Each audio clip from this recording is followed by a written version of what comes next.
Aquí estamos en unidad 1. Nuestros objetivos con esta unidad en las lecciones es cubrir la historia de los hechos salvíficos de Dios antes de Abraham, las historias de Abraham, Jacob y José, las historias de Moisés, el Éxodo y la vida en el desierto.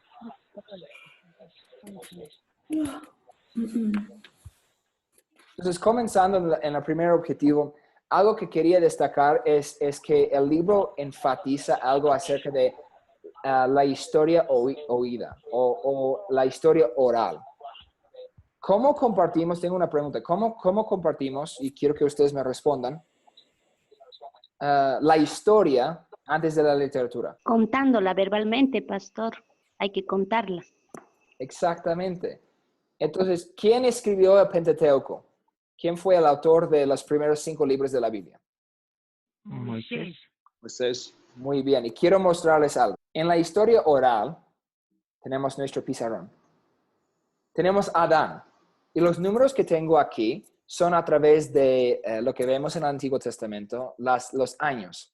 Adán nació en año 0. Lo vamos a llamar año 0. ¿Ok? Y Adán es nacido. Y dice que tuvo 930 años cuando murió. ¿Ok? Entonces, no vamos a hablar de años AC y DC. Estamos hablando de años desde la creación en adelante. Adán tenemos el primer hombre y vivió desde año 0 hasta año 930, desde la creación. Después tenemos su hijo, que nació en el año 130 hasta 1042. Y seguimos avanzando con diferentes en la tabla de naciones. El año que nació, porque dice que Adán tuvo 130 años cuando nació su hijo Set, y Adán vivió y así sigue avanzando la tabla de naciones.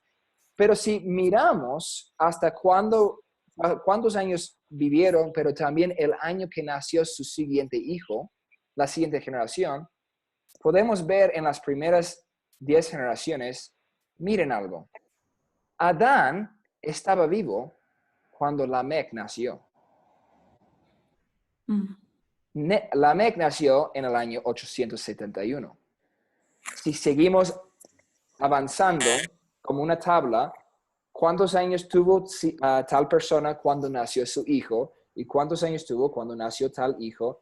Y es un problema matemático. Entonces podemos ver en la historia oral, en los Estados Unidos tenemos un juego que jugamos con los niños que se llama teléfono.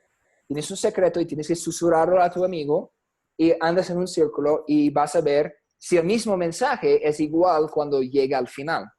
Entonces, si le dices, a mí me gusta plátano, y al final alguien dice, la planta salió, algo así, es un mensaje completamente diferente. Hay muchas personas que piensan, la historia oral no es de confianza, porque después de pasar tantas generaciones, se puede andar cambiando la historia. Cuando es escrita, tenemos algo siempre para volver y estar seguro, no está bien, o está bien, para confirmar o refutarlo.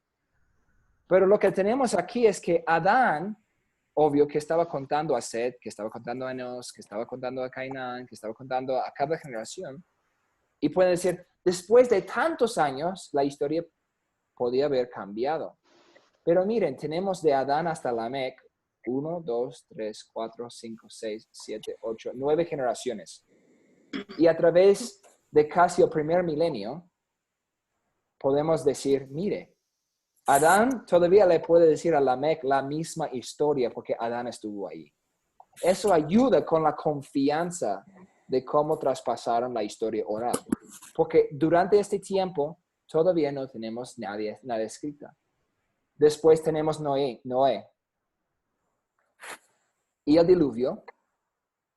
Y después llegamos a Moisés aproximadamente desde nosotros hace más o menos 3,400 años. Pero desde la creación, él nació aproximadamente 2,600 años.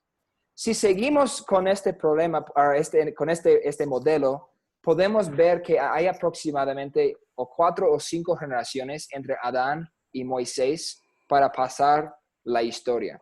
O sea, Moisés hubo podido pasar la historia de la creación a Lamec. pero Lamec vivió hasta este año y Moisés vivió aquí.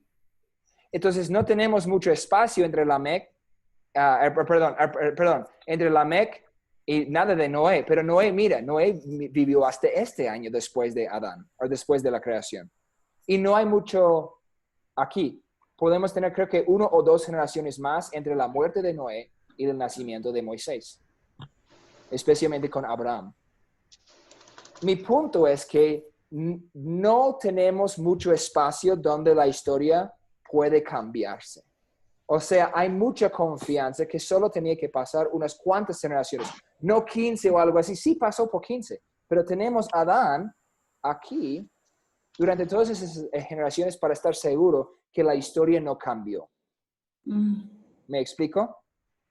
Y Noé puede corregir a Set, a Enos, a Cainán, a Mael, a Jared, a Enoch, a Matusalén. Y Lamec puede decir, no, mi padre Matusalén no me contó. Mi tatarabuelo Adán me contó la historia, porque él estuvo conmigo también. Eso nos ayuda. Es como en vez de escuchar una historia de tu tatarabuelo que contó a tu bisabuelo, que contó a tu abuelo, que contó a tu padre, que contó a ti, que contó a que tú contaste a tu hijo, puede decir que el tatarabuelo estuvo para tu hijo y tu nieto también. Y eso ayuda mucho en cuanto a la historia oral, porque cuando lleguemos a Moisés, él por fin está escribiendo todos los acontecimientos de Génesis. Hablando de la comprensión de la historia, es importante que me encanta esta pregunta, dice, ¿cómo se debe oír la historia de una forma pura? Y me encanta aquí lo que dice, ciertamente al leer las historias bíblicas, uno no necesita mantenerse sujeto a las decisiones hechas por intérpretes o eruditos del pasado, que han organizado las historias bíblicas a su manera. Podríamos argumentar por una lectura dinámica que las historias bíblicas, libre de las restricciones de decisiones de otros acerca de cómo se debe oír la historia. Dentro de la historia, uno está libre de las opiniones en cuanto a la historia por parte de algunos eruditos o predicadores del pasado. También en la historia uno está libre para hallar su lugar en ella. Esto no significa ignorar la gran enseñanza de los predicadores y eruditos del pasado. Esto equivale a decir que la interpretación de ellos no tiene que ser la palabra autoritativa final respecto de cómo uno oye una historia bíblica particular. Voy a decir algo muy controversial, especialmente aquí. Cuando yo estoy enseñando en una clase de escuela bíblica o estoy trabajando con los jóvenes y alguien dice algo raro acerca de la Biblia o una interpretación de la Biblia, le pregunto, mi primera pregunta es esto. ¿Pero qué dice este libro? Esa es mi Biblia. ¿Qué dice este libro? ¿Qué dice? Y me dice, pues mi pastor me lo dijo. Y el problema es que a veces muchos pastores no han interpretado bien ese pasaje. Creo que en algún momento todos hemos predicado alguna herejía por error. Y el problema con eso es que muchas veces si hacemos eso, si nosotros no entendemos qué está pasando en este contexto para esta clase el Pentateuco, podemos tal vez predicarlo un poco tergiversado, aunque no sea intencional, y eso se transmite a los demás. Los demás van a compartir lo mismo. Entonces podemos cometer el mismo error que queríamos evitar con Adán hasta Moisés en cambiar algo. Esto significa tal cosa, esto significa otra cosa. Y tenemos que dejar que la Biblia interprete la Biblia. Un profesor me dijo así, la Biblia dice lo que dice y significa lo que dice. Pero muchas veces queremos decir, no, esto es como otra cosa. Hay conexiones, hay interpretaciones y eso nos ayuda. Pero siempre tenemos que volver a las Escrituras. La Biblia es la última autoridad. Y la respuesta muchas veces es, pero mi pastor me dijo, no. Tu pastor no es la autoridad. La Biblia es la autoridad. Algo que quiero destacar acerca de los objetivos y justificando la historia, no tenemos que primero justificar la Biblia, pero algo que hablando de la historia de la Biblia, el concepto del canon también, quiero hablar primeramente de usar un ejemplo del Pentateuco en la historia de la creación, especialmente hablando del el punto de la historia salvífica de Dios. Voy a leer aquí, tengo la nueva versión internacional que estoy leyendo aquí y quiero leer algunos pasajes específicos de Génesis 1:1. Y esto voy a usar como ejemplo. Y decimos así, Génesis 1:5. A la luz la llamó día y a las tinieblas noche. Define día y noche aquí.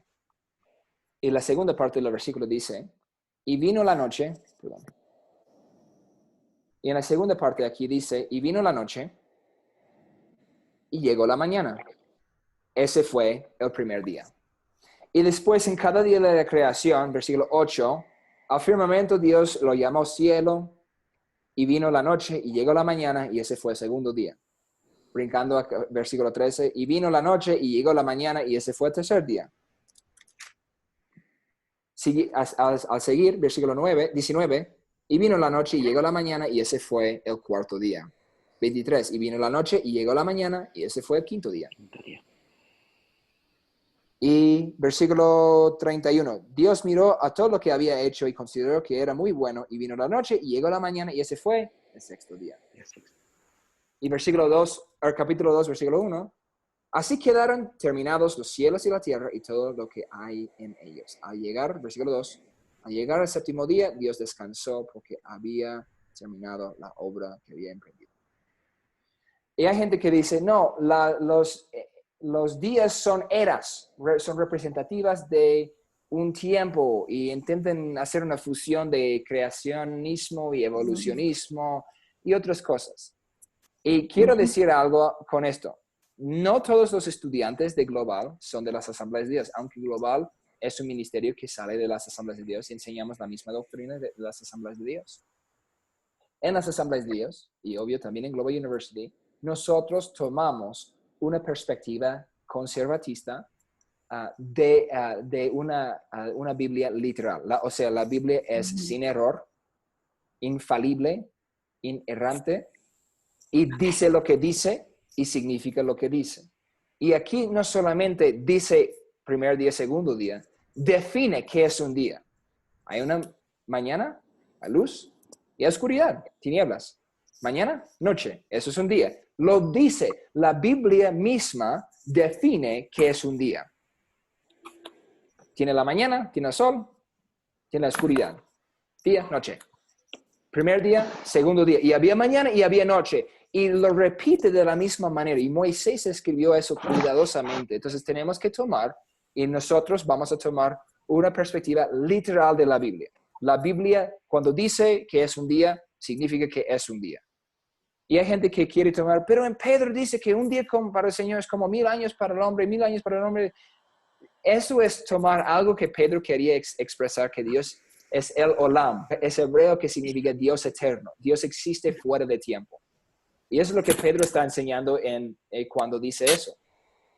Pero en Génesis eso es tomar algo que está hablando de otra cosa y Génesis y intentar ponerlos juntos. La Biblia no combina esos dos conceptos. Entonces nosotros no tenemos derecho de tampoco unir esos dos conceptos. Cuando la Biblia dice que es un día y dice primer, segundo día, tenemos que dejar que la Biblia se interprete por sí misma.